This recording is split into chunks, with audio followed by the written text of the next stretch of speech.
छिनार रहनी। तो कैसे आप लोग उम्मीद करते हैं बढ़िया होगा। अब भाई गाना निकला देवर छिनार कैले बा, देवर छिनार कैले बा। अरे तेरी बहनी के हमें ही ना समझ भावा आवा था कि इंस्टाग्राम पर ने करे काटा थी तो भैया इन्हें कुछ भी करा लेकिन हम तो अपन काम करब। अब भैया जाना तू आजकल भोजपुरी में गाना निकला था AC AC AC AC AC AC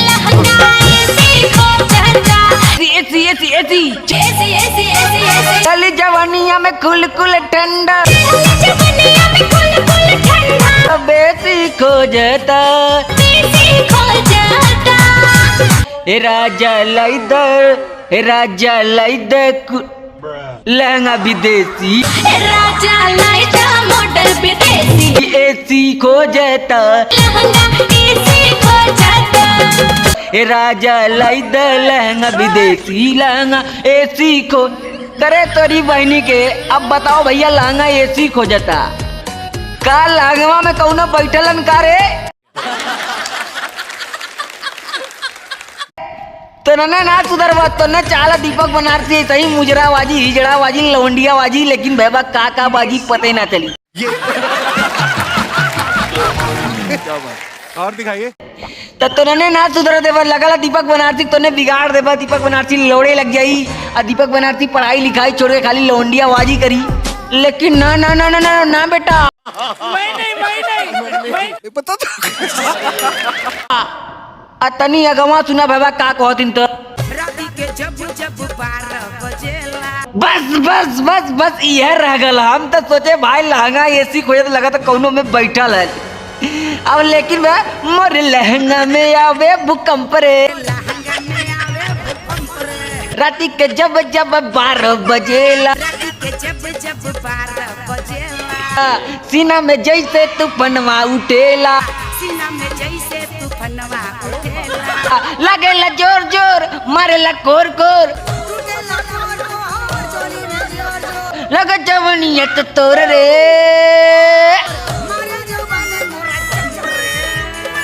ऐसा मोर लहंगा में आवे भूकंप।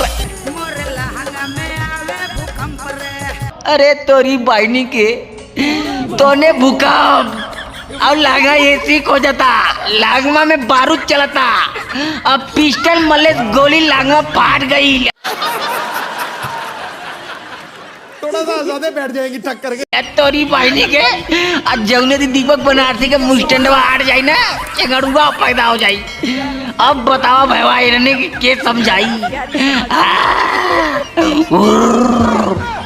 अरे दादा रे दादा तो तुमने ना सुधरवा। अब भैया अगवा सुनाई का कहता ना मैं बहुत कुछ अभी बाकी हो। नवका जुग के हई दीवाना तोरी बहनी के अभी तक तो भैया भूकंप आवत रहा है।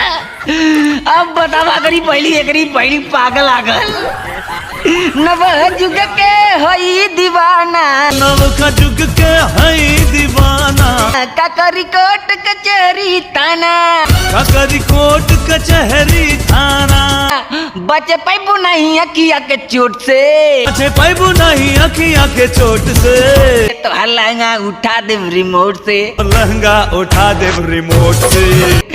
अब बताओ भैया भूकंप तो कमर हल कर भाई लहंगा रिमोटे तो लगा। अब बताओ एक रखिया तो चोट लगी लहंगा उठी रिमोट से करीब बहनी के बताओ इन्होंने पागल के होई। देश के सामने सी चाबी खुल गई भाई। नहीं मतलब मैं अरे बाप रे बाप भाई बिल्कुल वैज्ञानिक ने कब तोने काम धंधा बंद कर दा खाली तोने आगे पीछे घुमा तोने खुदा तुरंत कान वैज्ञानिक बन जीवा काहे तो बाबा कोनो लहंगा उठाओ तल रिमोट से लहंगा उठा दे रिमोट से कोनो भूकंप लियावत ही इनको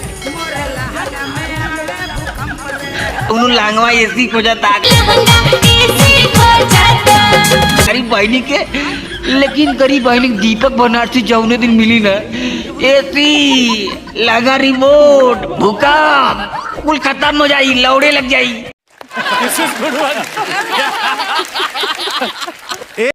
अब जाने तू है ना खाली चंगड़ुआ पैदा हुए अब अभी तक तो जनसंख्या कम में जनसंख्या यार अपनी यूपी की जनसंख्या पूरे वर्ल्ड से फेमस हो जाएगी। अब वीडियो खत्म।